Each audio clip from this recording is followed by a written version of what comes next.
Hello, I'm Nathan with the ebookreader.com. So I thought I'd do a quick comparison review between the Kobo Clara HD on the left and the Kobo Aura 1 on the right. So the Kobo Aura 1, it's one of my favorite ebook readers of all time. It's got the 7.8 inch ink screen.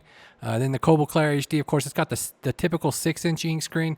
So the Kobo Aura 1, it's got more of a premium design with that flush glass screen on the front, and it's also got waterproofing.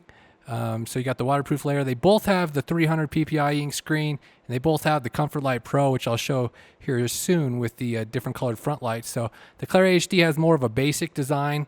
They got this new sort of style with the back texture, and then it has the button on the bottom, whereas the Aura 1 has it on the back. So the Aura 1, it's about 1.5 millimeters thinner than the Clara HD, and that doesn't really sound like much, but it does feel quite a bit thinner in your hand than it does the Clara HD. So the Clara HD, it's going to be a bit lighter with the smaller form factor. Like I said, it's got the power button on the bottom, and then it doesn't have that flush glass screen. It has the indented screen. So a little bit more typical average ebook reader on the Clara HD side.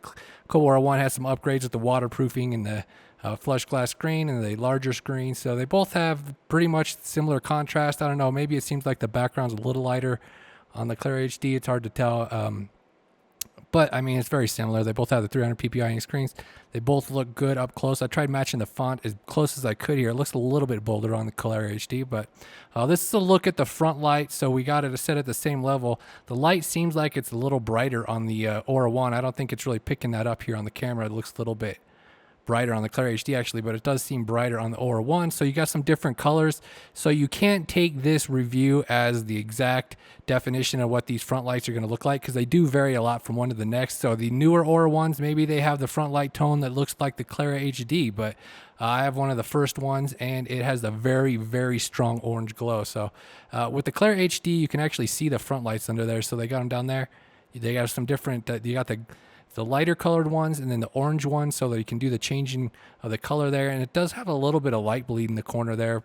But if you look closely on the Aura 1, it has some issues. Mine does too at the bottom corner. So obviously the biggest difference with the Aura 1 screen, you have bigger dictionary definitions. All your menu items are bigger. So you got the scaled up interface. Everything's a bit larger. I mean, obviously with the bigger screen. So one thing with the Aura 1 here, you see sometimes I have to push multiple times on the touchscreen in the corners.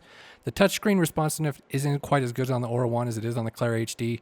Clara HD, so here's a look at like the full screen. You can actually install a patch. One thing on the 6-inch e-readers, I kind of like to take off the header and the footer. So you can do that with a patch. It's not like that normally, but I mean, you can get rid of you can do the same thing with the Aura 1. I always never felt like there was a need for it with the larger, the larger screen. So that's just one of those side things you can do. So again, larger home screen, larger menus, obviously with the bigger screen. So if you have some like vision problems, you might like the larger screen. Obviously, it's going to be less portable.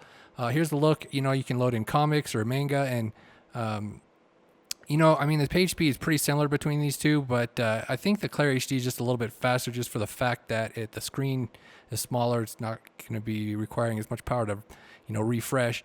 But they're about the same as far as performance, but the larger screen is definitely an advantage for content like this. So one of the big advantages with the Kobo Aura 1 is the fact that it has support for direct library downloads. You can set up your public library on here, and you can download library books for free directly to the Kobo Aura 1, whereas with the Clara HD and all other Kobos, you have to sideload those using a computer, so it's a lot more of a hassle. Definitely a big advantage for the Kobo with the Aura 1 integration. So I'm going to go ahead and wrap up this video. I just wanted to show you guys Kobo Clara HD and Kobo Aura 1, two of Kobo's best e-readers. Check out the ebookreader.com for full reviews of each of these devices. Thank you guys for watching. Bye.